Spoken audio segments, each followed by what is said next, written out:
Welcome in our new video. આ વિડીયોમાં હું તમને શીખવવાની છું આવકારો કે ઘણી વખત આપણે એવું થતું હોય છે ને કે હજી તો બપોરના 11 વાગ્યા હોય અને આપણે ગુડ આફ્ટરનૂન કહી દઈએ, પણ જ્યારે ગુડ આફ્ટરનૂન નહીં ત્યારે ગુડ મોર્નિંગ જ આવે છે। તો કયા સમયે શું બોલવું એ હું તમને શીખવવાની છું કે સવારથી લઈને બપોરના 1 વાગ્યા સુધી સવારથી લઈને બપોરના 1 વાગ્યા સુધી ગુડ મોર્નિંગ આવે છે।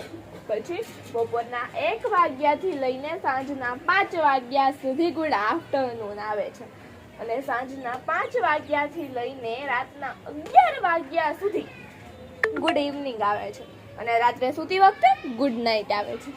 કે ફરીથી એક વખત રિવિઝન કરી લઈએ। સવારથી બપોરના 1 ગુડ મોર્નિંગ, બપોરના 1 થી સાંજના 5 સાંજના 5 ગુડ આફ્ટરનૂન અને સાંજના 5 થી રાતના 11 ગુડ ઇવનિંગ અને રાતે સૂતી વખતે ગુડ નાઇટ અથવા તો સ્વીટ ડ્રીમ્સ પણ તમે કહી શકો। જો તમને આ વિડીયો ગમ્યો હોય તો લાઈક, શેર અને સબસ્ક્રાઇબ કરી દેજો। Thank you, by.